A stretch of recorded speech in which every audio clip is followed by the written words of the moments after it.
Hello and welcome. I am Dr. Rohitashu Chaudhary, Associate Professor in Botany, Government Dumbe College, Bikaner. In this presentation, I am going to explain about factors affecting water absorption. इस प्रस्तुतिकरण में मैं आपको जल अवशोषण को प्रभावित करने वाले कारकों के बारे में समझा। The factors affecting absorption of water can be grouped under two headings. जल अवशोषण को प्रभावित करने वाले कारकों को दो समूहों में बांटा जा सकता है, external factors and internal factors, बाह्य कारक तथा आंतरिक कारक। तो पहले बात करते हैं बाह्य कारकों के बारे में। External factors are those factors which are related to plant environment. बाह्य कारक वो कारक होते हैं जो कि पादप के पर्यावरण से संबंधित होते हैं या उसके वातावरण से संबंधित होते हैं, यानी जिस वातावरण में पादप पाया जाता है उस वातावरण से संबंधित जो कारक होते हैं उनको एक्सटर्नल फैक्टर्स कहा जाता है। The first in external factors is available soil water. बाह्य कारकों में सर्वप्रथम है उपलब्ध मृदा जल, यानी मृदा में जितना जल उपस्थित होता है वह प्रथम बाह्य कारक होता है। The rate of absorption is directly proportional to available soil water. जल अवशोषण की दर मृदा में उपस्थित जल की मात्रा के समानुपाती होती है, अर्थात जितना मृदा जल अधिक मात्रा में उपलब्ध होगा उतना ही जल अवशोषण की दर भी अधिक होती है।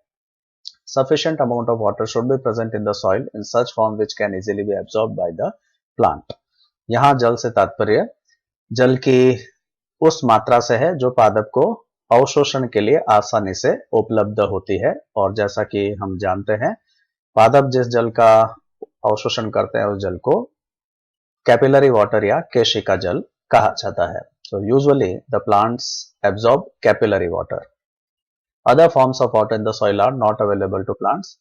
केशिका जल के अतिरिक्त जो अन्य प्रकार के जल मृदा में पाए जाते हैं वह सामान्यतः पादप को अवशोषण के लिए उपलब्ध नहीं होते हैं। The rate of absorption is optimum when amount of soil water is between PWP, that is permanent wilting point, and filled capacity. पादप के द्वारा जल के अवशोषण की दर तब इष्टतम होती है जब मृदा में जल की मात्रा परमानेंट विल्टिंग पॉइंट अर्थात स्थायी म्लानता बिंदु और फिल्ड कैपेसिटी अर्थात क्षेत्र क्षमता के बीच में होता है। इन दोनों ही फैक्टर्स के बारे में हम पूर्व में पढ़ चुके हैं। PWP परमानेंट विल्टिंग पॉइंट या स्थायी म्लानता बिंदु, यह भूमि में उपलब्ध जल की वह मात्रा होती है जहां पर पादप सर्वप्रथम स्थायी म्लानता, स्थायी मुरझान के चिन्ह प्रदर्शित करता है। एंड फील्ड कैपेसिटी, क्षेत्र क्षमता, यह गुरुत्व बल के विपरीत किसी भी मृदा के द्वारा धारण की जा सकने वाली जल की अधिकतम मात्रा होती है। तो permanent wilting point is amount of water that is present in soil when plant first shows science of wilting, and field capacity is maximum amount of water that A soil can hold against the force of gravity. So the rate of absorption is optimum when soil water is between these two values. जब मृदा में जो उपलब्ध जल है उसकी मात्रा permanent wilting point और क्षेत्र क्षमता के बीच में होती है, तब पादप के द्वारा इष्टतम मात्रा में जल का अवशोषण किया जाता है या अधिकतम मात्रा में जल का अवशोषण किया जाता है। अर्थात जितना जल पादप को अपने उपापचय के लिए आवश्यक होता है उतनी मात्रा में जल का अवशोषण पादप के द्वारा आसानी से किया जा सकता है। When soil water goes below PWP, plant cannot absorb water required to sustain growth and start to wilt. यदि मृदा में जल की मात्रा परमानेंट विल्टिंग पॉइंट, स्थायी म्लानता बिंदु से नीचे चली जाती है तो फिर पादप आवश्यक मात्रा में या उतनी मात्रा में जल अवशोषित नहीं कर सकता जो कि उसकी वृद्धि को बनाए रखने के लिए आवश्यक होता है, और ऐसे स्थिति में पादप मुरझाने लगता है। And increase in amount of soil water beyond filled capacity results in poor aeration of the soil, which retards metabolic activities of root cells, thereby reducing rate of water absorption. और यदि जल की मात्रा क्षेत्र क्षमता से अधिक हो जाती है, फील्ड कैपेसिटी से अधिक हो जाती है, जैसा कि जलाक्रांत मृदा में होता है, ऐसी मृदाएं जो जल से ढकी हुई रहती है, जिसमें जल बहुत अधिक मात्रा में होता है और जल मृदा की सतह के ऊपर उपस्थित रहता है, तो ऐसे स्थिति के अंदर मृदा में वातन कम हो जाता है, सॉइल एरेशन कम हो जाता है, यानी मृदा के अंदर या मृदा जल के अंदर ऑक्सीजन की मात्रा कम हो जाती है, जिसके फलस्वरूप उपापचयी गतिविधियां, उपापचयी सक्रियता कम हो जाती है पादप की मूल कोशिकाओं की, और पादप की मूल कोशिकाओं की उपापचयी सक्रियता कम होने से जल का अवशोषण भी कम हो जाता है। सो पर्याप्त मात्रा में या आवश्यक मात्रा में जल के अवशोषण के लिए आवश्यक है कि मृदा में जल की मात्रा जो हो वह परमानेंट विल्टिंग पॉइंट और फील्ड कैपेसिटी के बीच में हो। And second external factor is concentration of the soil solution. मृदा विलयन की सांद्रता. The rate of water absorption is inversely proportional to concentration of soil solution. पादप के द्वारा जल के अवशोषण की दर मृदा विलयन की सांद्रता के प्रतिलोमानुपाती होती है। मृदा विलयन की सांद्रता से तात्पर्य है मृदा विलयन में विलेय पदार्थों की सांद्रता। Soil concentration refers to concentration of solutes in the soil solution, यानी विलेय पदार्थ या सॉल्यूट मृदा में कितनी मात्रा में उपस्थित है वह मृदा विलयन की सांद्रता कहलाती है। और पादप के द्वारा जल अवशोषण की दर मृदा विलयन की सांद्रता के प्रतिलोमानुपाती होती है। अर्थात यदि मृदा विलयन में विलेय पदार्थों की सांद्रता अधिक है, सॉल्यूट कंसंट्रेशन ज्यादा है, तो ऐसे स्थिति में जल के अवशोषण की दर कम होगी। और यदि मृदा विलयन के अंदर विलेय पदार्थों की सांद्रता कम है, सॉल्यूट कंसंट्रेशन कम है, तो ऐसी स्थिति में जल अवशोषण की दर अधिक होती है। Increase salt concentration in soil solution results in higher osmotic pressure. और जैसा कि हम पूर्व में अध्ययन कर चुके हैं, विलेय पदार्थ की अधिक सांद्रता का अर्थ होगा मृदा विलयन का परासरण दाब तुलनात्मक रूप से अधिक होगा। And if the OP of soil solution becomes higher than osmotic pressure of cell sap of root cells, the osmotic water absorption will be greatly suppressed. और जैसा कि हम जानते हैं, जल का प्रवाह हमेशा कम परासरण दाब से अधिक परासरण दाब वाले विलयन की ओर होता है। तो यदि मृदा विलयन का परासरण दाब अधिक होगा, तो ऐसे स्थिति के अंदर पादप के द्वारा जल का अवशोषण तुलनात्मक रूप से कठिनता से होगा या कठिनाई से होगा।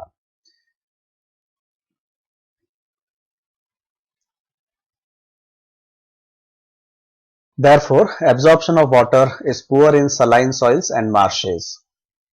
और इसी कारण से जल का अवशोषण लवणीय मृदाओं में या क्षारीय मृदाओं में तुलनात्मक रूप से कम होता है। Such soils become physiologically dry. इस प्रकार की जो मृदाएं होती है वह कारिक रूप से शुष्क मृदाएं कहलाती है। इसके बारे में भी हमने पूर्व में पढ़ा है कि ऐसी मृदाएं जिनमें जल तो पर्याप्त मात्रा में उपस्थित होता है, लेकिन पादप के द्वारा उस जल का अवशोषण यदि नहीं किया जा सकता है, जैसा कि यदि मृदा विलयन की सांद्रता अधिक है तो उसका परासरण दाब मृदा विलयन का अधिक होगा मूल कोशिकाओं की तुलना में, और ऐसे स्थिति में मूल कोशिकाओं के द्वारा जल का अवशोषण करने में कठिनाई होगी। For this reason, crops should not be excessively fertilized or irrigated with saline water. इसी कारण से मृदा में कभी भी खाद बहुत अधिक मात्रा में नहीं देनी चाहिए, क्योंकि उससे मृदा विलयन की सांद्रता बढ़ जाएगी, या मृदा की सिंचाई कभी भी अत्यधिक लवणीय जल से नहीं करनी चाहिए, क्योंकि उससे भी मृदा विलयन में विलेय पदार्थों की सांद्रता बढ़ जाएगी, सॉल्यूट कंसंट्रेशन बढ़ जाएगा, ऑस्मोटिक प्रेशर बढ़ जाएगा, और उससे मूल कोशिकाओं को जल अवशोषण करने में कठिनाई होगी। Halophytes are adapted to grow well in saline soils. तो सामान्यतः सभी पादपों में अधिक लवणीय मृदा में जल अवशोषण करने में कठिनाई होती है, लेकिन लवणोद्भिद पादप लवणीय मृदाओं में रहने के लिए अनुकूलित होते हैं। Halophytes are found growing in saline soils because they are well adapted to grow in such soils or saline soils. Third external factor is soil air. तीसरा बाह्य कारक है मृदा वायु. The rate of absorption is directly proportional to soil aeration. जल अवशोषण की दर मृदा वातन के समानुपाती होती है, अर्थात मृदा वायु जितनी अधिक होगी, सॉइल ऑक्सीजन जितनी अधिक होगी, उतना ही अवशोषण की दर भी अधिक होती है। Absorption of water is retarded in poorly aerated soil because of deficiency of oxygen, and consequently the accumulation of CO2, carbon dioxide, retards the metabolic activities of the roots. ऐसी मृदाएं जिनमें ऑक्सीजन कम होती है, जिनका वातन कम होता है, तो वहां पर ऑक्सीजन की मात्रा कम होने के कारण कार्बन डाइऑक्साइड की मात्रा बढ़ जाती है, या कार्बन डाइऑक्साइड का संग्रहण होने लगता है, और कार्बन डाइऑक्साइड का संग्रहण होने से मूल की उपापचयी सक्रियता तुलनात्मक रूप से कम होती है। This also inhibits rapid growth and elongation of roots, thereby depriving roots to reach fresh supply of water. और जब मृदा में ऑक्सीजन की मात्रा कम होगी, उपापचयी सक्रियता कम होगी, तो ऐसे स्थिति में मूल की वृद्धि भी संदमित होती है और जिससे मूल की वृद्धि या मूल का दीर्घीकरण तुलनात्मक रूप से कम होता है या संदमित हो जाता है और उस कारण से मूल वृद्धि करके ऐसे क्षेत्र तक नहीं पहुंच पाती जहां पर ताजा जल या अधिक मात्रा में जल उपस्थित होता है। तो सामान्यतः यह मृदावातन या सॉइल एयर जल के सक्रिय अवशोषण को प्रभावित करती है जो उपापचयी ऊर्जा पे निर्भर करता है, जैसा कि हम पूर्व में पढ़ चुके हैं। The soil air mainly affects active absorption of water which depends upon metabolic activities of the roots. तो जब ऑक्सीजन कम होगी तो श्वसन कम होगा, श्वसन कम होगी तो उपापचयी ऊर्जा कम उपलब्ध होगी और जब उपापचयी ऊर्जा कम उपलब्ध होगी तो सक्रिय अवशोषण भी प्रभावित होगा, साथ ही साथ मूल की वृद्धि भी प्रभावित होगी, जिससे मूल उन नए क्षेत्रों तक पहुंचने में असमर्थ रहेगी जहां पर अधिक जल उपलब्ध हो या fresh supply of water available हो। Waterlogged soils are poorly aerated and are therefore physiologically dry, making absorption of water difficult. तो ऐसी मृदाएं जो जलाक्रांत होती है, तो जल जब अधिक होता है तो उसमें घुलित ऑक्सीजन जल में तुलनात्मक रूप से कम होती है, तो इस कारण से जलाक्रांत मृदाओं में जल में ऑक्सीजन की मात्रा कम होती है या उनका वातन कम होता है और इसलिए ऐसी मृदाओं को भी कारिक रूप से शुष्क मृदा या फिजियोलॉजिकली ड्राई सॉइल कहा जाता है। तो यहाँ यद्यपि जल प्रचुर मात्रा में उपस्थित है लेकिन चूंकि उसमें ऑक्सीजन उपस्थित नहीं है, इस कारण से जल का अवशोषण या सक्रिय अवशोषण नहीं हो सकता, पादप इस जल को एब्जॉर्ब नहीं कर सकता, अवशोषित नहीं कर सकता। इस कारण से ऐसी मृदा भी कारिक रूप से शुष्क मृदा कहलाती है और ऐसे मृदाओं में भी जल का अवशोषण कठिनता से होता है। Next factor is soil temperature. अगला बाह्य कारक है मृदा तापमान। The rate of absorption is directly proportional to soil temperature up to about 30 degree Celsius. अर्थात 0 डिग्री सेल्सियस से यदि निरंतर तापमान में वृद्धि हो तो जल अवशोषण की दर में भी निरंतर वृद्धि होती है। 30 डिग्री सेल्सियस तापमान तक मृदा तापमान जल अवशोषण की दर के समानुपाती होता है। At temperatures above 30 degree Celsius water absorption start decreasing. इससे ऊपर के तापमान पर जल के अवशोषण की दर कम होने लगती है। तो तात्पर्य हुआ कि 30 डिग्री सेल्सियस आसपास के तापमान पर जल अवशोषण इष्टतम या अधिकतम होता है। तापमान इससे कम होता है तब भी जल अवशोषण की दर कम होती जाएगी और तापमान इससे अधिक होगा तब भी जल अवशोषण की दर कम होगी। Optimum water absorption takes place around 30 degree Celsius temperature. If temperature decreases below 30 degree Celsius then also rate of water absorption will decrease, and if temperature increases above 30 degrees Celsius then also rate of water absorption will decrease. Therefore the cold soils are also known as physiologically dry soils. इस कारण से शीतल मृदाओं को या ठंडी मृदाओं को भी कारिक रूप से शुष्क मृदा कहा जाता है, क्योंकि तापमान जितना कम होगा, मृदा जितनी ठंडी होगी, उतना ही उसमें जल का अवशोषण भी तुलनात्मक रूप से कम हो पाए, यद्यपि जल मृदा में उपलब्ध होता है। तो ऐसी मृदा को भी कहा जाता है। The decrease in water absorption at low temperature is due to following reasons. कम तापमान पर या न्यून तापमान पर जल अवशोषण की दर में जो कमी होती है वह निम्न कारणों से होती है। पहला, increase in viscosity of water and protoplasm thereby decreasing mobility of water. तापमान कम होने पर जल की श्यानता बढ़ जाती है, इसी प्रकार से प्रोटोप्लाज्म की श्यानता भी बढ़ जाती है। श्यानता या विस्कोसिटी अर्थात रेजिस्टेंस टू फ्लो, बहने के लिए प्रतिरोध, यानी कोई भी तरल जितना अधिक श्यान होगा उतना ही उसका मूवमेंट कम होगा, उसकी गति कम होगी, वह तुलनात्मक रूप से कम गति से बहेगा। और जब कम गति से बहेगा, उदाहरण के लिए जल की ही बात करें, यदि जल की श्यानता बढ़ जाती है या जीव द्रव्य की श्यानता बढ़ जाती है तो उसमें जल की गति कम हो जाएगी, और जल की गति कम हो जाएगी तो ऑब्वियसली जल के अवशोषण की दर भी कम हो जाएगी, क्योंकि जल का मूवमेंट, वाटर का मूवमेंट तुलनात्मक रूप से कम हो जाता है। Decrease in permeability of cell membrane. कोशिका झिल्लियां जो होती हैं वह लिपिड्स से बनी होती है, लिपिड बाइलेयर की बनी होती है। तापमान कम होने पर लिपिड अर्ध ठोस अवस्था में आ जाता है, और जब वह अर्ध ठोस अवस्था में आ जाता है तो उसकी पारगम्यता कम हो जाती है। At low temperature the lipid bilayer of cell membranes gets solidified, and when it gets solidified its permeability decreases. तो इस कारण से भी जल अवशोषण की दर कम होती है, क्योंकि तुलनात्मक रूप से अर्ध ठोस झिल्लियों में से जल तुलनात्मक रूप से कठिनाई से निकल पाता है या गुजर पाता है। Decrease in metabolic activities of root cells, तापमान कम होने पर उपापचय भी कम हो जाता है, उपापचय सक्रियता भी कम हो जाती है, जिससे जल के सक्रिय अवशोषण की दर भी कम हो जाती है। And also low temperature causes decrease in growth and elongation of roots. इसी प्रकार से कम तापमान पर मूल के वृद्धि पर भी प्रभाव पड़ता है, मूल की वृद्धि भी कम हो जाती है, मूल का दीर्घीकरण भी कम हो जाता है, और जब मूल की वृद्धि और विकास कम होगा तो उस स्थिति में भी जल के अवशोषण की दर कम हो जाती है। So now next are internal factors, आंतरिक कारक। आंतरिक कारकों से अर्थ उन कारकों से होता है जो कि स्वयं पादप से संबंधित होते हैं, या ऐसे कारक जो पादप के भीतर उपस्थित होते हैं। The first internal factor is transpiration।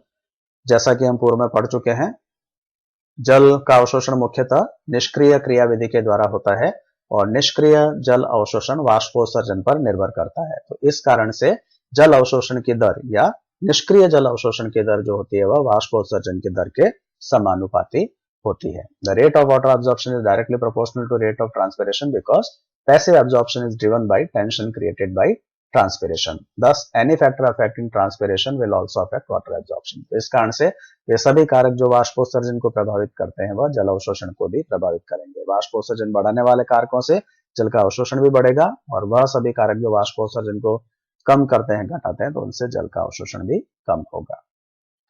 Structure of root system.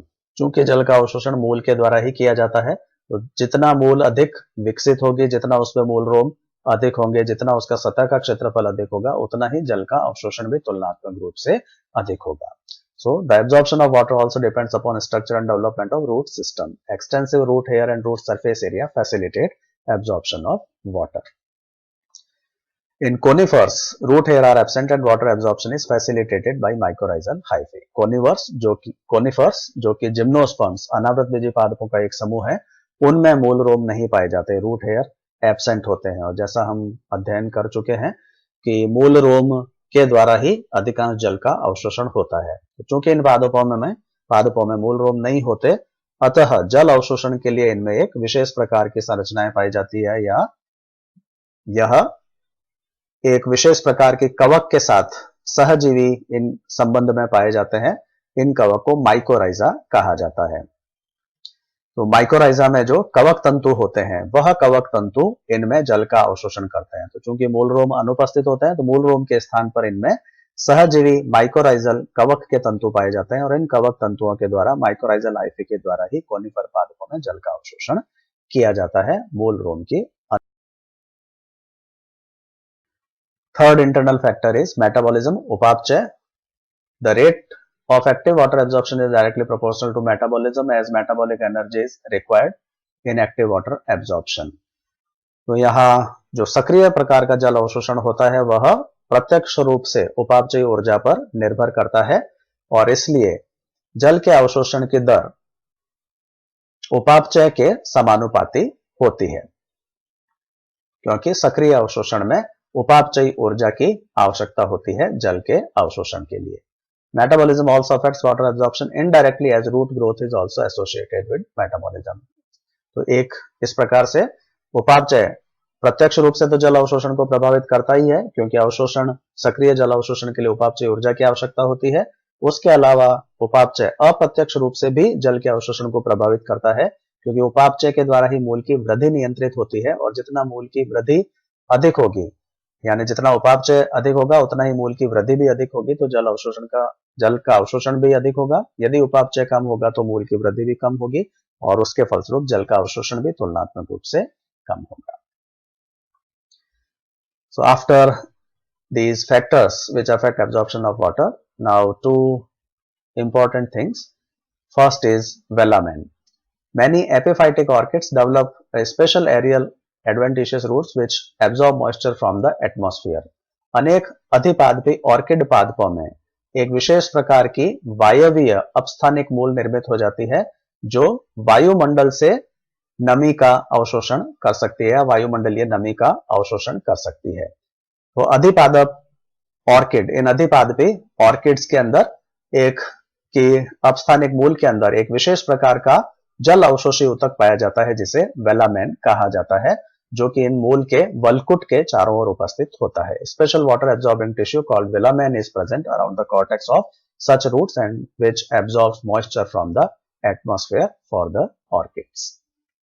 So this is structure of orchid adventitious root showing velamen. So this part here represents velamen. It is the water absorbing tissue. So this is the main root. The structure of main root is similar to other roots. यह मुख्य मूल है जिसकी संरचना लगभग अन्य मूलों के समान ही होती है. So this is cortex, endodermis, pericycle, xylem, phloem, pith like any other root. लेकिन बाहर जो अधिचर्म के स्थान पर इनमें जो परत पाई जाती है उसको एक्सोडर्मिस कहा जाता है. और एक्सोडर्मिस के बाहर ये जो समस्त क्षेत्र है यह वस्तुतः रूपांतरित बहुस्तरीय अधिचर्म ही होती है जो वेलामेन नामक ऊतक में रूपांतरित हो जाती है. तो velamen is in fact a modified multi-layered epidermis. So this complete area, this is modified structure and it is a multi-layered epidermis. बहुस्तरीय अधिचर्म होती है. It forms a dead superficial spongy tissue outside cortex. तो यह वलकुट के बाहर एक मृत सतही स्पंजी ऊतक का निर्माण करती है.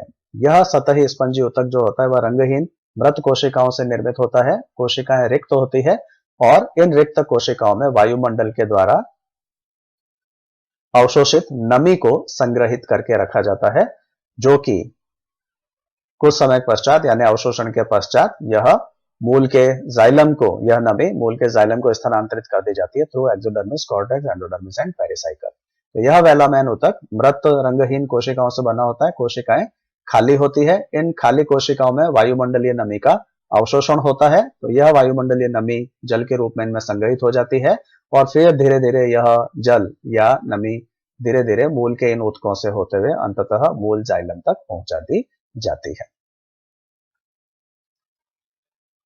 One more thing is aquaporins. These are integral membrane proteins forming water selective channels in cell membranes, that is in lipid bilayers, and increase rate of movement of water across the membranes into the plant cells. यह झिल्लियों में पाए जाने वाले अंतः protein होते हैं, यानी जो झिल्ली के अंदर पूर्णतः समाहित प्रोटीन होते हैं उनको इंटीग्रल प्रोटीन कहा जाता है. तो झिल्लियों में समाहित इंटीग्रल मेम्ब्रेन प्रोटीन्स होते हैं. मेम्ब्रेन्स में उपस्थित, झिल्लियों में उपस्थित आंतरिक प्रोटीन होते हैं जो पूर्ण रूप से झिल्ली के भीतर समाहित होते हैं.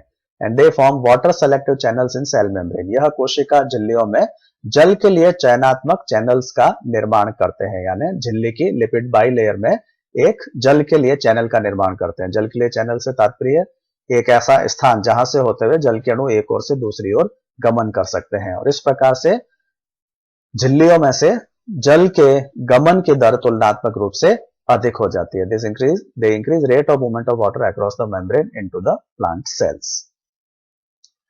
So this is lipid bilayer, that is cell membrane, and this structure here is aquaporin, that is integral membrane protein, आंतरिक झिल्ली प्रोटीन जो कि झिल्ली की पूरी गहराई में समाहित रहता है.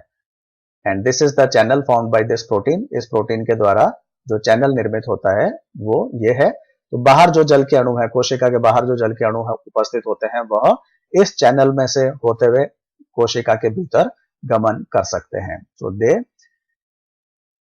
these proteins, that is aquaporins, they increase the rate of transport of water across the membrane. यही जल के अणु यदि लिपिड बाइलेयर में से होते हुए जाएं तो चूंकि लिपिड बाइलेयर जल विरोधी होती है, हाइड्रोफोबिक होती है, तो इसमें से होते हुए जल के अणुओं का प्रवाह जो होगा तुलनात्मक रूप से धीमे होगा. तो जैसा कि हम देख सकते हैं तुलनात्मक रूप से कम जल के अणु लिपिड बाइलेयर्स में से होते हुए दूसरी ओर जा सकते हैं, क्योंकि लिपिड बाइलेयर जल विरोधी या हाइड्रोफोबिक होती है. लेकिन जहां प्रोटीन उपस्थित है इस चैनल में कोई लिपिड्स या जल विरोधी तत्व उपस्थित नहीं होते, तो तुलनात्मक रूप से अधिक तेजी से जल के अणु इन चैनल में से होते हुए झिल्ली के एक ओर से दूसरी ओर गमन कर सकते हैं. So these aquaporins increase rate of movement of water across the membrane. यह एक्वापोरिन झिल्ली के आर पार जल के मूवमेंट को या जल की गति को या गमन की दर को बढ़ाते हैं. But these do not affect direction of water transport across the membrane. लेकिन यह जल के गमन की दिशा को प्रभावित नहीं करता है, यानी जल का परिवहन जो होगा, गमन होगा, वह तो उसी दिशा में होगा जिस दिशा में होना चाहिए. अर्थात जल हमेशा अपनी अधिक सांद्रता वाले क्षेत्र से कम सांद्रता वाले क्षेत्र की ओर गमन करेगा। तो direction of movement will be from higher concentration of water molecules towards lower concentration of molecules, lower concentration of water molecule. जल के अवशोषण की दिशा जो होगी वह जल की अधिक सांद्रता वाले क्षेत्र से कम सांद्रता वाले क्षेत्र की ओर रहेगी। यह दिशा एक्वापोरेंस के द्वारा प्रभावित नहीं होती है, केवल जल अवशोषण की गति को, rate of transport of water molecules will be increased by aqua. Now last is differences between active and passive absorption of water. पूर्व में हम दो प्रकार के जल अवशोषण की बात कर चुके हैं, सक्रिय व निष्क्रिय जल का अवशोषण। उनमें क्या अंतर होते हैं? First, active absorption can not occur in absence of roots whereas passive absorption can. सक्रिय अवशोषण के लिए मूल की उपस्थिति आवश्यक है, मूल की अनुपस्थिति में यह नहीं हो सकता। पैसिव एब्जॉर्प्शन मूल की अनुपस्थिति में भी हो सकता है। Root cells play an active role in active absorption but not in passive absorption. मूल कोशिकाएं सक्रिय जल अवशोषण में एक सक्रिय भाग अदा करती है या सक्रिय योगदान देती है, लेकिन निष्क्रिय अवशोषण में मूल कोशिकाएं सक्रिय योगदान नहीं देती। Living root cells either pump water into xylem और deposit solutes in xylem in active absorption. तो सजीव मूल कोशिकाएं हैं वह या तो जल को जाइलम तत्वों में पंप करती है, धकेलती है, या वह जाइलम में लवणों को संग्रहित करती है जिससे सक्रिय अवशोषण अधिक हो सके। Whereas a tension is created in xylem in passive absorption, जबकि निष्क्रिय अवशोषण में तने में एक तनाव निर्मित होता है या ऋणात्मक दबाव निर्मित होता है जिसके द्वारा जल का अवशोषण होता है। The driving force for active water absorption lies in roots. सक्रिय जल अवशोषण में जल अवशोषण को के लिए उत्तरदायी बल जो होता है वह मूल में ही निर्मित होता है या मूल में ही स्थित होता है, जबकि driving force for passive absorption develops in shoot. निष्क्रिय अवशोषण के लिए जो उत्तरदायी बल होता है उसका निर्माण प्ररोह में होता है वाष्पोत्सर्जन करने वाली पर्ण के द्वारा। Active absorption utilises metabolic energy but passive absorption does not. सक्रिय अवशोषण में उपापचय ऊर्जा का उपयोग होता है, निष्क्रिय अवशोषण में उपापचय ऊर्जा काम में नहीं आती। Active absorption is immediately influenced by metabolic poisons, but passive absorption is not affected. उपापचयी विष के द्वारा सक्रिय अवशोषण प्रभावित होता है या कम हो जाता है, लेकिन निष्क्रिय अवशोषण पर उपापचयी विष का कोई प्रभाव नहीं पड़ता है। Active absorption is not influenced by transpiration. सक्रिय अवशोषण वाष्पोत्सर्जन के द्वारा प्रभावित नहीं होता, और passive absorption is directly dependent upon transpiration. निष्क्रिय अवशोषण वाष्पोत्सर्जन पर सीधा निर्भर करता है। It creates a positive pressure in the xylem channels called root pressure. It means active absorption. सक्रिय अवशोषण जाइलम तत्वों में, जाइलम एलिमेंट्स के अंदर एक धनात्मक दाब निर्मित करता है जिसे मूल दाब कहते हैं, जिसके बारे में पूर्व में हमने बात की थी। सक्रिय जल अवशोषण के द्वारा मूल के जाइलम तत्वों में एक धनात्मक दाब निर्मित होता है जो मूल दाब कहलाता है। निष्क्रिय अवशोषण में जाइलम में कोई दाब निर्मित नहीं होता, अपितु जाइलम में एक तनाव पाया जाता है या टेंशन पाया जाता है जो वाष्पोत्सर्जन के कारण निर्मित होता है। Water moves through symplast in root cells in active absorption. सक्रिय जल अवशोषण में जो जल की गति होती है मूल कोशिकाओं में वह सिम्प्लास्ट के द्वारा होती है, यानी सतत सजीव तंत्र में से होती हुई, यानी कोशिका द्रव्य, जीव द्रव्य और रिक्तिकाओं में से होती हुई होती है। Whereas in passive absorption movement of water is mostly through apoplast, जबकि निष्क्रिय अवशोषण में जल का जो अधिकांश गमन होता है मूल कोशिकाओं में वह एपोप्लास्ट के द्वारा होता है, यानी निर्जीव सतत तंत्र के द्वारा होता है। अर्थात निष्क्रिय अवशोषण में मुख्यतः जल जो गमन करता है मूल के जाइलम तक या अंतःत्वचा तक वह कोशिका भित्तियों और अंतर कोशिकीय स्थलों में से होता हुआ करता है। So this is all about this presentation. तो यह प्रस्तुतिकरण यहाँ पर समाप्त होता है। Thanks for watching.